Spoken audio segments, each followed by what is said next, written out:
Hello दोस्तों, welcome back to channel. Guys आज हम लोग नए चैप्टर चालू कर रहे हैं, that is element of group 16, 17 and 18। ठीक है, एक चैप्टर जो कि हमने इसका हाफ पार्ट 11th स्टैंडर्ड में पढ़ा था, एलिमेंट ऑफ ग्रुप 13, 14 एंड 15। इस स्टैंडर्ड में हम लोग पढ़ेंगे एलिमेंट ऑफ ग्रुप 16, 17 एंड 18। बच्चों, ये element of group 13 to 15, 16 to 18 यानी कौन से एलिमेंट्स है बच्चों? पी ब्लॉक एलिमेंट्स है। कौन से एलिमेंट है ये सारे? This all are P block elements. ठीक है, P block elements. P block elements में बच्चों क्या होगा कि valence electron present in a P orbital. Understood? Valence electron किस में प्रेजेंट होगा? वैलेंस इलेक्ट्रॉन पी ऑर्बिटल में प्रेजेंट होगा, and that is the reason why these elements 13, 14, 15 and then 16, 17, 18 all are known as p block element। समझ में आ रहा है बच्चों? जैसे कि 11th में हमने ऑलरेडी पढ़ चुके हैं, 13, 14, 15 ग्रुप के एलिमेंट्स की स्टडी कर ली थी, तो फिर हम लोग अभी चले जाते हैं 16, 17 एंड 18 ग्रुप की स्टडी करेंगे। ठीक है, अब जस्ट 16 ग्रुप एलिमेंट को बच्चों कैल्कोजेंस कहते हैं। ठीक है, उसको ऑक्सीजन फैमिली भी कहते हैं। This 17 group elements are known as halogens, जो कि क्लोरीन फ्लोरीन से स्टार्ट होगा। And the 18 group elements are known as noble gases. Noble gases या फिर उसको इनर्ट गैसेस भी कहते हैं। क्यों नोबल या इनर्ट गैसेस कहते हैं? Because they have stable electronic configuration. उनके पास स्टेबल इलेक्ट्रॉनिक कॉन्फिगरेशन है, outer most electronic configuration basically. And ये केमिकली इनर्ट होते हैं, मतलब ये रिएक्टिव नहीं रहते हैं, and that's why all these gases, कौन कौन से है? Helium, neon, argon, krypton, xenon, radon, all these are gases are called to be chemically inert gases. ठीक है बच्चों, तो शुरू करते हैं फिर हमारा पहला पॉइंट आज के लेक्चर का, that is electronic configuration of this 16 group element. Electronic configuration 16 group element. 16 group element बच्चों ये है, that is oxygen, sulphur, selenium, tellurium and polonium, ये सारे एलिमेंट। अब बच्चों देख सकते हैं पहले outer most electronic configuration, because हमें बच्चों सिर्फ और सिर्फ आउटर मोस्ट इलेक्ट्रॉनिक कॉन्फ़िगरेशन लिखना है, ना कि complete electronic configuration. Electronic configuration तो पता ही है, that is the distribution of electron in a shell. ठीक है, distribution of electron in a shell is called as electronic configuration. और बच्चों जैसे मैंने कहा, यहाँ पे हमें सिर्फ और सिर्फ चीज याद रखनी है, वो है आउटर मोस्ट इलेक्ट्रॉनिक कॉन्फ़िगरेशन। क्या कहते हैं उसको? वैलेंस शेल इलेक्ट्रॉनिक कॉन्फ़िगरेशन भी, राइट? तो आउटर मोस्ट इलेक्ट्रॉनिक कॉन्फ़िगरेशन क्या होगा दोस्तों? 16 ग्रुप या फिर ऑक्सीजन फैमिली का, that is also known as chalcogens. ठीक है, outer most electronic configuration is NS2NP4। ठीक है, NS2NP4। तो आउटर मोस्ट शेल में टोटल 6 इलेक्ट्रॉन्स रहेंगे, उसमें से 2 इलेक्ट्रॉन s ऑर्बिटल में एंड 4 इलेक्ट्रॉन p ऑर्बिटल में, बराबर है? तो NS2NP4। तो सिंपली बच्चों आपको outer most electronic configuration start करना है। तो ऑक्सीजन का एटॉमिक नंबर है 8, राइट? अगर 8 एटॉमिक नंबर है उसका, राइट, तो फिर पहले तो 2 electron, the first 2 electron shows the electronic configuration of a helium, क्योंकि हीलियम का इलेक्ट्रॉनिक कॉन्फ़िगरेशन है 1s2। तो हमें पहले नोबल गैस इलेक्ट्रॉनिक कॉन्फ़िगरेशन लिखना है स्क्वायर ब्रैकेट में, और उसके बाद आउटर मोस्ट इलेक्ट्रॉनिक कॉन्फ़िगरेशन। अब 2 इलेक्ट्रॉन चले गए, अब बचे हैं 6, तो 6 is definitely present in second shell of s orbital, second shell of p orbital. Second shell of s orbital में 2, second shell of p orbital में 4। तो इस तरह से हीलियम 2s2 2p4 ये उसका इलेक्ट्रॉनिक कॉन्फ़िगरेशन हो गया। ठीक है, हीलियम 2s2 2p4। ये बच्चों आपको नोबल गैस की एक सीक्वेंस याद रख लेनी है। हीलियम, हीलियम के बाद नियॉन, नियॉन के बाद क्रिप्टॉन, आर्गन, आर्गन के बाद क्रिप्टॉन, क्रिप्टॉन के बाद xenon. Helium, neon, argon, krypton, xenon. ठीक है, 2, 8, 18, 36 एंड 54 ये उसका एटॉमिक नंबर है। और उसके बाद फिर outer most shell electronic configuration. So simple सी चीज से मैं बता दूंगा कि किस तरह से याद रखना है ये outer most shell electronic configuration. Sulphur next element, atomic number है 16 बच्चों। एटॉमिक एलिमेंट, एटॉमिक नंबर 16 है, तो टोटल 16 एलिमेंट, 16 इलेक्ट्रॉन। 16 इलेक्ट्रॉन में से पहले 10 electron generally electronic configuration neon जैसा है, तो इसीलिए स्क्वायर ब्रैकेट नियॉन कर दिया। अब बचा है 6। तो अब बच्चों ऑक्सीजन का outer most shell second shell है, second shell of s orbital, second shell of p orbital, तो उसका नेक्स्ट शेल आ जाएगा 3s एंड 3p। यहाँ पे फिर 4s एंड 4p, नेक्स्ट के लिए 5s 5p, और नेक्स्ट के लिए 6x 6p। इस तरह से याद रखना है ये चीज। ठीक है, तो फिर oxygen 8, helium 2s2 2p4 is the electronic configuration. Sulfur atomic number 16, तो इलेक्ट्रॉनिक कॉन्फ़िगरेशन उसका that is nearest noble gas electronic configuration of neon 10 electron, outer most shell 3s2 3p4। ठीक है, 3s2 3p4। Now the third one is the selenium. Selenium atomic number is 34। 34 है, तो पहले 18 electron तो argon जैसे electronic configuration है, तो nearest noble gas electronic configuration is argon, बराबर है? उसके बाद 18 हो गए, तो रेस्ट ऑफ द 16 इलेक्ट्रॉन्स है, तो उसमें से 18 प्लस पहले 10 इलेक्ट्रॉन 3D में चले जाता है, 3D 10, then rest of the 6 electron outer most shell में, यानी थर्ड शेल के बाद आ जाएगी फोर्थ शेल, तो 4s2 4p4, तो 3d10 4s2 4p4, ये उसका आउटर मोस्ट इलेक्ट्रॉनिक कॉन्फ़िगरेशन। ये सीक्वेंस याद रखेंगे बच्चों, यही पैटर्न, तो सिर्फ वो हमें हेल्प करेगा 17 ग्रुप एंड 18 ग्रुप का इलेक्ट्रॉनिक याद रखने के लिए भी, ठीक है।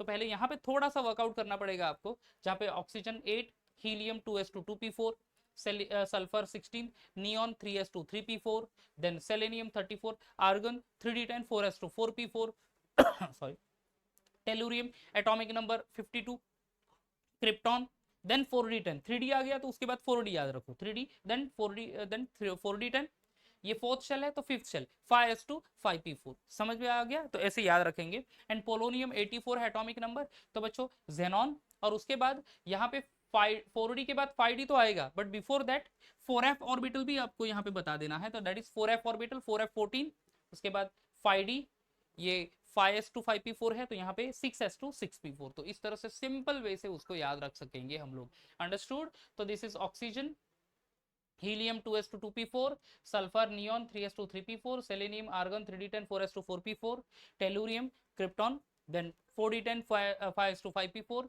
polonium xenon 4f14 6 5d10 6s2 6p4, तो ये बच्चों हो गया electronic configuration, understood. Electronic configuration is done. आगे चले जाता है for the electronic configuration of 17 group. अब बच्चों यहाँ पे आउटर मोस्ट इलेक्ट्रॉनिक कॉन्फ़िगरेशन एक इलेक्ट्रॉन बढ़ा देना है कंपेयर टू प्रीवियस से ग्रुप, NS2 NP4 अभी NS2 हो जाएगा NP5, p ऑर्बिटल में 5 इलेक्ट्रॉन होंगे, तो outer most shell electronic configuration NS2 NP5।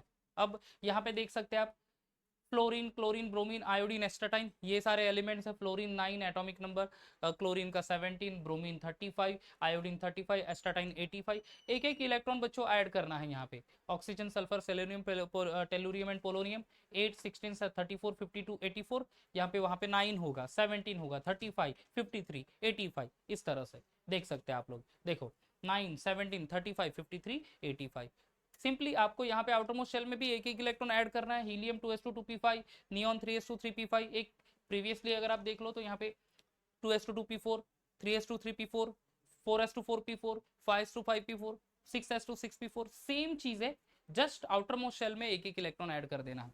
तो helium 2s2 2p5, than chlorine के लिए 3s2 3p5, bromine 4s2 4p5, iodine 5s2 5p5 and एस्टाटाइन 6s2 6p5, that is the electronic configuration. तो जैसे मैंने कह रहा था कि आपने पहले कॉन्सेंट्रेट करना है 16 ग्रुप के इलेक्ट्रॉनिक कॉन्फ़िगरेशन के लिए, ये आपको हेल्प करेगा to write the electronic configuration of 17 group. Same way हम लोग इलेक्ट्रॉनिक कॉन्फ़िगरेशन अभी 18 ग्रुप का भी लिखेंगे। 18 ग्रुप में outer most shell electronic configuration definitely एक और इलेक्ट्रॉन बढ़ जाएगा, NS2 NP6 हो जाएगा, अंडरस्टूड, NS2 NP6। तो तीनों अगर आप हाईलाइट कर लो तो देखो 16 ग्रुप का NS2 NP4 electronic configuration, last shell में p ऑर्बिटल में 4 इलेक्ट्रॉन रहेंगे। यहाँ पे 17 ग्रुप के लिए NS2 NP5, ये देख सकते हैं आप NS2 NP5, ठीक है। एंड 18 ग्रुप के लिए देन NS2 NP6, बराबर है। वही सीक्वेंस सिर्फ आप याद रखो, दैट द ऑर्डर याद रखो, हीलियम, उसके बाद neon, then argon, krypton, xenon, radon, helium, neon, argon, krypton, xenon, radon. Outer most shell में एक एक इलेक्ट्रॉन ऐड करना है कंपेयर टू द प्रीवियस। यहाँ पे हीलियम जो we can not write as the helium over that, क्योंकि यही एक नोबल गैस है, तो फिर यहाँ पे इलेक्ट्रॉनिक कॉन्फ़िगरेशन हमें 1s2 डालना पड़ेगा, 2 इलेक्ट्रॉन हिट्स की वजह से।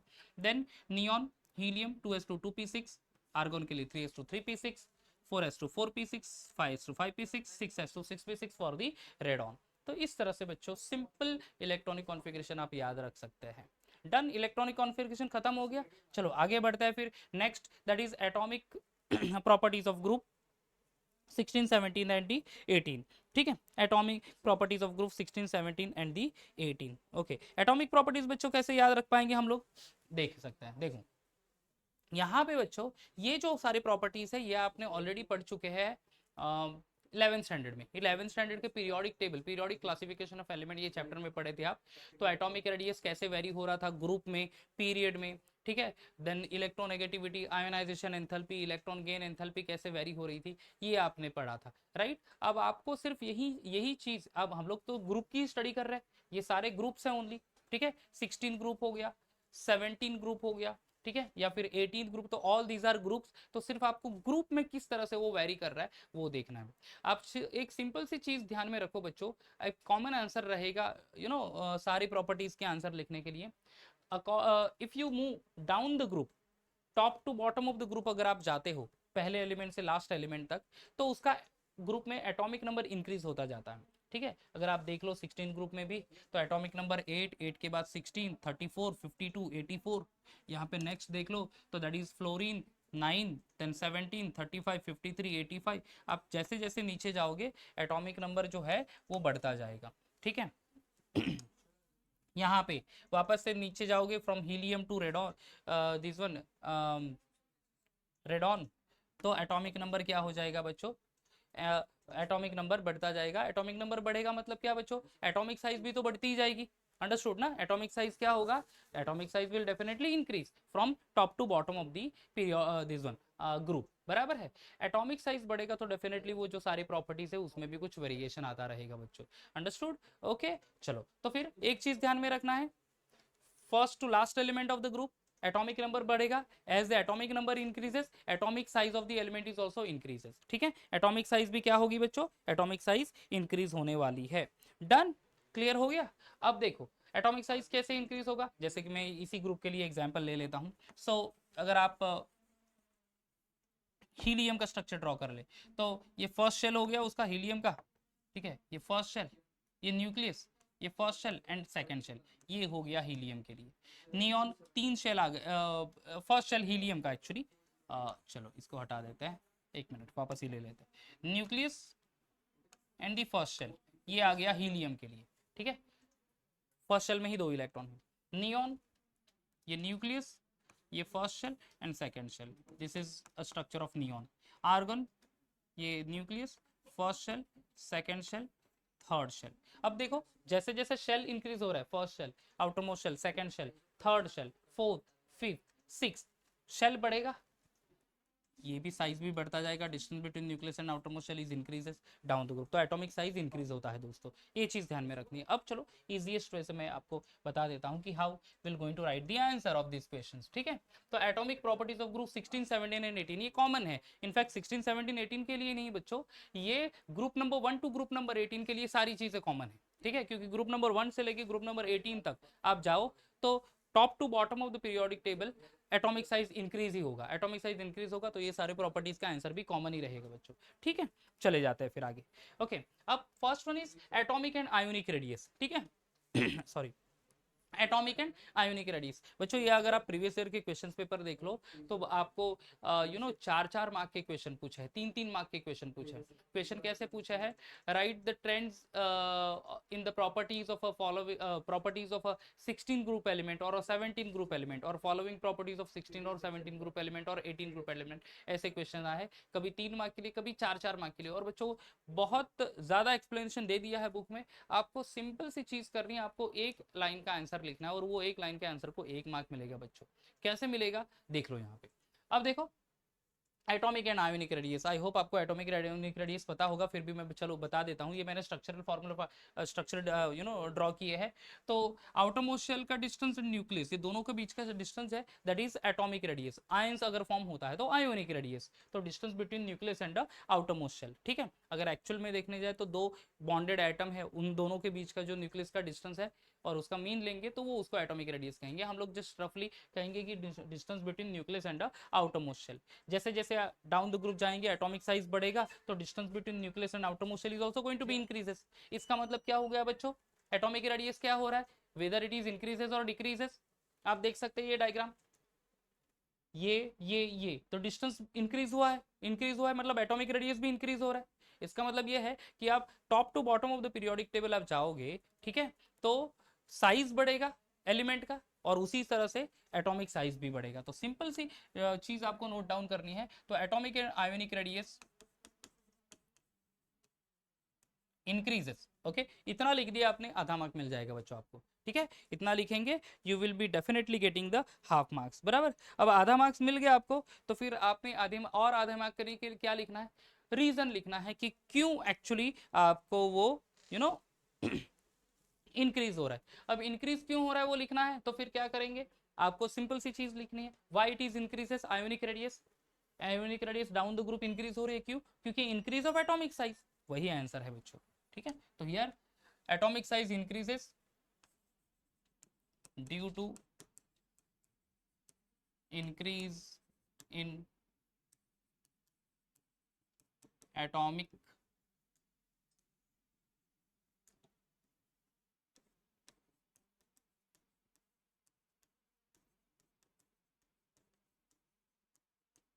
Due to increase in atomic size down the group, ये डाउन द ग्रुप ये वर्ड लिखना बच्चों जरूरी है। तो atomic and ionic radius going to be increases, increase क्यों, क्योंकि साइज बढ़ेगा तो distance between nucleus and outer most shell वो भी बढ़ेगा, यानी आयोनिक रेडियस बढ़ेगा, एटॉमिक रेडियस बढ़ेगा, क्यों बढ़ेगा, due to increase of atomic size. इतनी एक लाइन लिख दो, आपको 1 मार्क मिल जाएगा दोस्तों, तो इतना ईजी है ये चीज। ठीक है, चलो आगे बढ़ते हैं। आयोनाइजेशन एंथैल्पी, आयोनाइजेशन एंथैल्पी मतलब क्या बच्चों, the energy required to remove outermost shell electron. ठीक है, energy required to remove outermost shell electron. चलो वापस से वही डायग्राम की तरफ चले जाते हैं। अब देख सकते हैं आप कि इस यहाँ पे हीलियम, हीलियम के बाद नियॉन, ये सब देख लो, तो कॉमन दिस वन इलेक्ट्रॉन्स है, 6 electron, 8 electron for the Nobel gases. Noble gases की जनरली ऑक्टेट है वो, तो इसलिए 8 इलेक्ट्रॉन वो देगा या डोनेट करेगा नहीं, या फिर एक्सेप्ट तो नहीं करेगा। बट अगर दूसरे एलिमेंट आप देख लो, जैसे कि 17 ग्रुप एलिमेंट या फिर 16 ग्रुप एलिमेंट, ठीक है, तो वहां पे बच्चों क्या है कि नंबर ऑफ इलेक्ट्रॉन्स 6 है या फिर 4 है, तो वो जितनी डिस्टेंस ज़्यादा होगी, distance between nucleus and electron, उतना ज़्यादा अट्रैक्टिव, उतना कम अट्रैक्टिव फोर्स लगेगा, और कम अट्रैक्टिव फोर्स है तो definitely lesser energy will be required to remove that electron. ठीक है, चलो तो आयोनाइजेशन एंथैल्पी पढ़ लेते हैं। हाँ जी, आयोनाइजेशन एंथैल्पी क्या कहा मैंने, it is energy required to remove outer most shell electron. Done. तो गाइस जैसे जैसे एटॉमिक साइज बढ़ेगा, what will happen, atomic size बढ़ेगा तो distance between nucleus and outer most shell electron is also increases, वो दोनों डिस्टेंस बढ़ा, attractive force कम हो गया, lesser energy will be required, तो you can write over here ionization enthalpy decreases. ठीक है, आयोनाइजेशन एंथैल्पी डिक्रीजेस। अब आप अगर डायग्राम देख ले, तो स्मॉलर साइज एटम्स जिसमें आउटर मोस्ट शेल में जो भी इलेक्ट्रॉन होंगे वो क्लोजर है न्यूक्लियस के, तो उसको ज़्यादा एनर्जी लगेगी, और बिगर साइज एलिमेंट है उनके न्यूक्लियस, आउटर मोस्ट शेल की मैं बात कर रहा हूँ, हाँ, तो न्यूक्लियस कंपैरेटिवली न्यूक्लियस से वो नंबर ऑफ इलेक्ट्रॉन्स थोड़े से दूर है, तो लेस एनर्जी लगेगी। तो जैसे जैसे साइज बढ़ेगा down the group, less energy will be required to remove the outermost shell electron, यानी simply ionization enthalpy is going to be decreases। Okay, decrease क्यों हो रही है, क्योंकि एटॉमिक साइज बढ़ रहा है, तो सेम रीजन लिखना है, due to increase in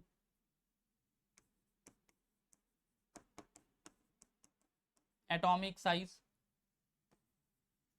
down the group. तो जैसे जैसे मैं स्टार्ट ऑफ द टॉपिक बता रहा था कि एक ही रीजन लिखना है सारी आंसर के लिए, और इंक्रीज हो रहा है या डिक्रीज हो रहा है वो आपको याद रखना है। तो ionic radius, atomic radius increase होगा, आयोनाइजेशन एंथैल्पी डिक्रीज होगा, reason is same, due to increase of atomic size. चलो आगे, electronegativity, what is electronegativity, it is the force और you can say the ability to attract the electron pair toward itself, that is electronegativity, right। तो बच्चों अब आप electronegativity भी वही चीज होगी, जैसे एटॉमिक साइज बढ़ेगा कम एबिलिटी होगी एलिमेंट की टू अट्रैक्ट द इलेक्ट्रॉन, क्योंकि closer the smaller the size, electron close होंगे तो अट्रैक्ट ज्यादा अच्छे से हो पाएगा। ठीक है, तो same answer you have to write over here, कौन सा वाला, आयोनाइजेशन एंथैल्पी का ही आंसर एज इट इज आपको कॉपी करना है वहां पे।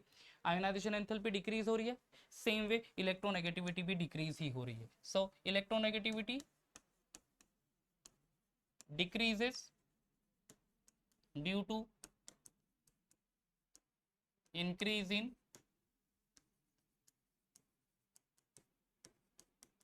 एटॉमिक साइज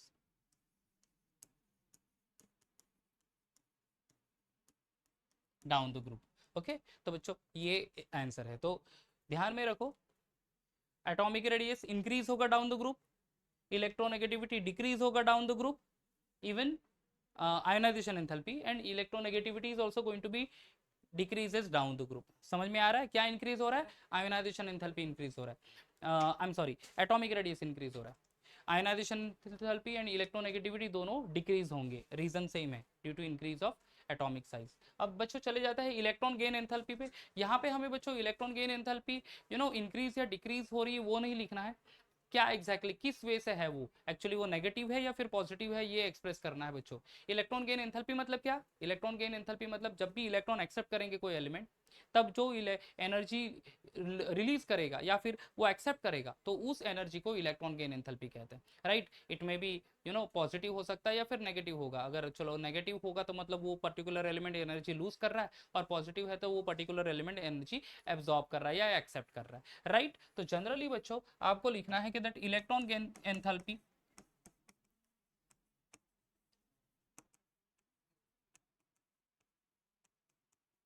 इज नेगेटिव, ठीक है। Electron gain enthalpy is negative specially for group 16 and 17, ठीक है।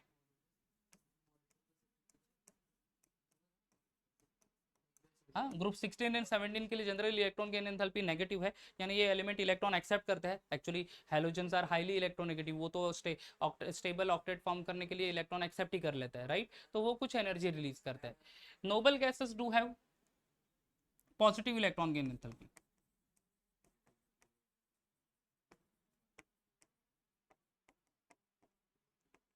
Electron gain enthalpy short form में लिख रहा हूँ easy, that is electron gain enthalpy.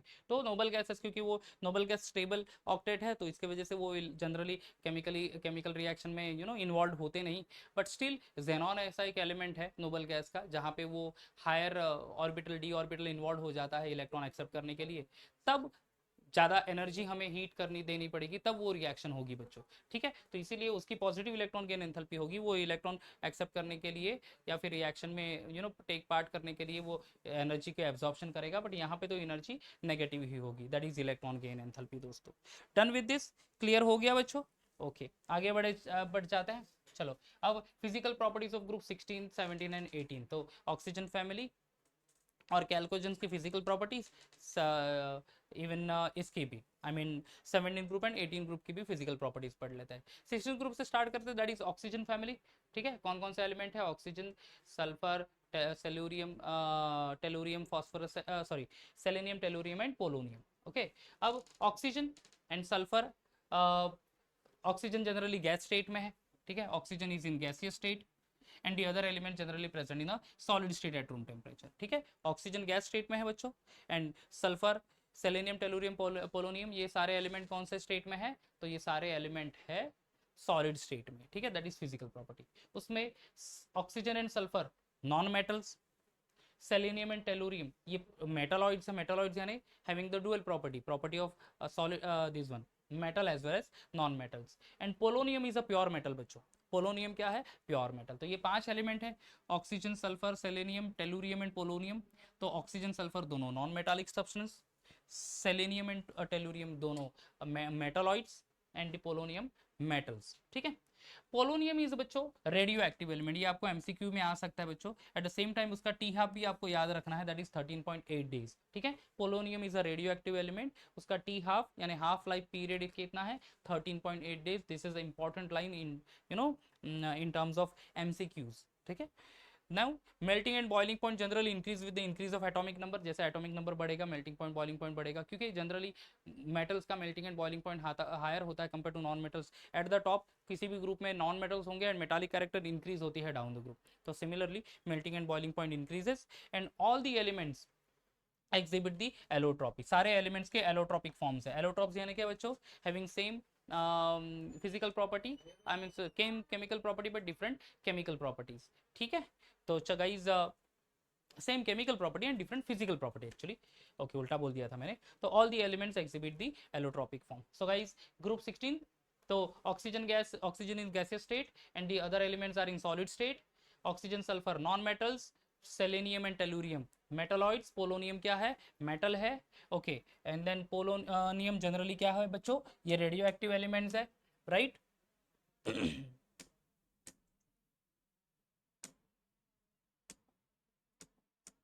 Okay, melting and boiling point generally increase हो जाता है, ओके कुछ टेक्निकल इशू आ गया, and then all the elements exhibit the allotropic form. चलो आगे बढ़ता है फिर for the next, that is the group 17th element, that is halogen family. अब हैलोजन फैमिली देखो बच्चों, तो यहाँ पे कौन कौन सा एलिमेंट है, fluorine, chlorine, bromine, iodine and the astatine. अब देखो fluorine chlorine are gases, fluorine chlorine ये दोनों गैस है, bromine is a liquid and iodine is a solid at room temperature. Iodine एक वोलाटाइल सॉलिड है, एस्टाटाइन भी solid metallic substance है, radioactive है वो भी। ओके अब यहाँ पे फ्लोरीन गैस, ये डायटोमिक गैस, डायटोमिक सब्सटेंस है जनरली, तो fluorine is a yellow colour gas, chlorine generally greenish yellow colour gas है, bromine reddish colour substance, iodine violet colour के क्रिस्टल्स होते हैं, वॉयलेट कलर सब्सटेंस है ये, तो फिजिकल अपीयरेंस भी दिया है specially in terms of a colour, ठीक है। Next is fluorine chlorine generally react with water, water के साथ रिएक्ट होगा। Bromine iodine is sparingly soluble in water, right, solubility बताई है actually. Fluorine and chlorine react with water, bromine and iodine sparingly soluble in water and soluble in various organic solvents such as chloroform hydrocarbons, ठीक है। तो fluorine and chlorine simply water soluble है, even react with the water. Bromine and iodine दोनों sparingly soluble है but completely soluble in organic solvent like chloroform and the other hydrocarbons.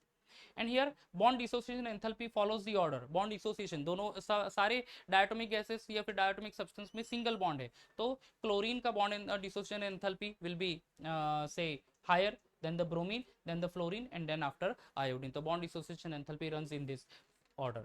Okay, the last one, that is group 18th element, that is noble gas. Noble gas तो सारे chemically inert है बच्चों, तो these noble gases are monoatomic gases, they are sparingly soluble in water and they are chemically inert, you can add, and then they have very low melting and the boiling points. Okay, तो noble gas monoatomic gas, सारे के सारे helium, neon, krypton, argon, xenon, radon, all these monoatomic gases sparingly soluble in water, okay, partial soluble in water, and they have low melting and the boiling point. Understood, melting and boiling point क्या है बच्चों, तो लो है।